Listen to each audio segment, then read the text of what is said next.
તથૈવ તિષ્ઠતિ, તેમ જ રહે છે. જેમ પ્રત્યેક ફળનો પોતાનો આગવો રસ હોય છે, તેમ સંસ્કૃતના પ્રત્યેક કવિએ રચેલા દરેક પદ્યમાં પોતાનો આગવો રસ હોય છે. છતાં આપણી વ્યક્તિગત રુચિને કારણે અમુક ફળને વધારે પસંદ કરીએ છીએ. આ વ્યવહાર જેમ કોઈ ફળના મહત્વને હાનિ પહોંચાડતો નથી, તેમ મહાકવિઓના અમુક જ પદ્યો તરફ પસંદગી ઉતારીને તેમનો રસાસ્વાદ કરાવવાનો પ્રસ્તુત પાઠમાં કરવામાં આવેલો વ્યવહાર આ કવિઓના અન્ય પદ્યોનું મહત્વ કોઈ રીતે ઓછું કરતો નથી. આ પૃષ્ઠભૂમિને ધ્યાનમાં રાખીને અહીં જુદા જુદા કાળખંડમાં થઈ ગયેલા અનેક નાટક, મહાકાવ્ય, કથા, આખ્યાયિકા જેવા વિવિધ સાહિત્ય પ્રકારની કાવ્ય રચના કરીને સાહિત્ય જગતમાં અમર થઈ ગયેલા 6 મહાકવિઓની એક એક રચના પસંદ કરીને અહીં પ્રસ્તુત કરવામાં આવી છે. પહેલો શ્લોક મહાકવિ ભાસના એકાંકી કર્ણભારમાંથી લેવામાં આવ્યો છે. તેમાં દાન અને હોમનો મહિમા દર્શાવ્યો છે. બીજો શ્લોક મહાકવિ કાલિદાસના માલવિકાગ્નિમિત્રમાંથી છે, જેમાં બીજાથી દોરવાયા વગર મનુષ્યે પોતે પોતાની બુદ્ધિથી સારા નરસાનો વિચાર કરીને કોઈ નિશ્ચય કરવાનું જણાવ્યું છે. ભવભૂતિના ઉત્તર રામચરિતમાંથી લીધેલા ત્રીજા શ્લોકમાં મહાપુરુષોના મનની જે રીતે લાક્ષણિકતા વર્ણવેલી છે, તે દર્શાવે છે કે દરેક મહાપુરુષનું મન વજ્રથી પણ કઠોર અને પુષ્પથી પણ કોમળ હોય છે.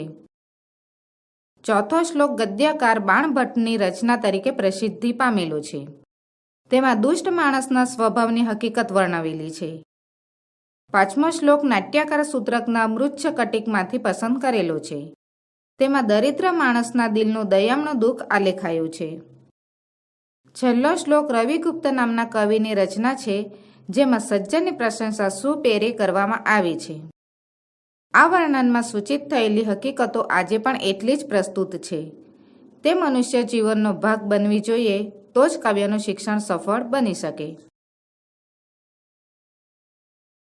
શિક્ષક ક્ષયમ ગચ્છતિ કાલ પર્યયાત શુબ્ધ મૂલાહ નિપતંતિ પાદપાહ જલમ જલ સ્થાન ગતમ ચ શુષ્યતિ હુત્તમ ચ દત્તમ ચ તથૈવ તિષ્ઠતિ. આ શ્લોકમાં કહેવામાં આવ્યું છે કે વખત વીતતા કેળવણી નાશ પામે છે. ખૂબ મજબૂત મૂળવાળા વૃક્ષો પડી જાય છે. જળાશયમાં રહેલું પાણી સુકાઈ જાય છે, પરંતુ હોમેલું અને આપેલું એમનું એમ રહે છે. પુરાણમિત્યેવ ન સાધુ સર્વમ ન ચાપી કાવ્યમ નૌમિત્યવદ્યમ સંતઃ પરીક્ષાય અનંત્ય તરત ભજન્તે મૂઢઃ પરપ્રત્યયે નેય બુદ્ધિઃ. આ શ્લોકમાં કહેવામાં આવ્યું છે કે પ્રાચીન છે એટલે જ બધું સારું નથી હોતું. કાવ્ય પણ નવું છે એટલે ટીકા ન કરી શકાય તેવું નથી હોતું. સત્પુરુષો પરખીને બેમાંથી એકને સેવે છે. મૂર્ખ વ્યક્તિ પારકાના વિશ્વાસથી દોરવાયેલી બુદ્ધિવાળો હોય છે.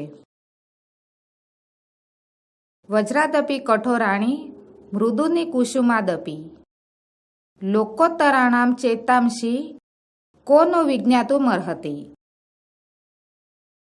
આ શ્લોકમાં કહેવામાં આવ્યું છે કે સામાન્ય લોકોથી ચઢિયાતી કોટીના માણસોના વજ્ર કરતાં પણ કઠોર અને ફૂલ કરતાંય કોમળ એવા મનને ખરેખર કોણ જાણવા સમર્થ છે. અન્યસ્માલબ્ધે પદોનીચઃ પ્રાયણ દુઃસહો ભવતિ રવિરપી ન દહતી તાદ્રગ યાદ્રગ દહતી વાલુકાનિકરઃ. આ શ્લોકમાં કહેવામાં આવ્યું છે કે બીજી વ્યક્તિ પાસેથી ઊંચું પદ મેળવનાર નીચ માણસ મોટે ભાગે અસહ્ય બની જાય છે. સૂર્ય પણ તેટલો બાળતો નથી જેટલો રેતીનો ઢગલો બાળે છે. સુખમ હિ દુઃખાન્યનુભૂય શોભતે ઘનાંધકારે ઈશ્વ દીપદર્શનમ સુખંતુયો યાતિ નરો દરિદ્રતામ ધૃતઃ શરીરેણ મૃતઃ સ જીવતિ. આ શ્લોકમાં કહેવામાં આવ્યું છે કે સુખ ખરેખર દુઃખોને અનુભવીને શોભે છે. જેમ ગાઢ અંધકારમાં દીવાનું દર્શન હોય છે, સુખમાંથી જે માણસ ગરીબાઈમાં આવી પડે છે તે શરીર ધારણ કરેલો હોવા છતાં મરેલાની માફક જીવે છે. સુજનો ન યાતિ વૈરમ પરહિત નિરતો વિનાશ કાલે અપી છેદે અપી ચંદનતરુહ શુરભયતિ મુખમ કુંઠારસ્ય.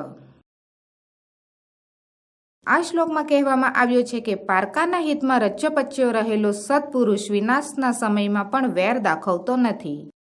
ચંદનનું વૃક્ષ કાપવામાં આવે તો પણ કુહાડીના અગ્રભાગને સુવાસિત કરે છે.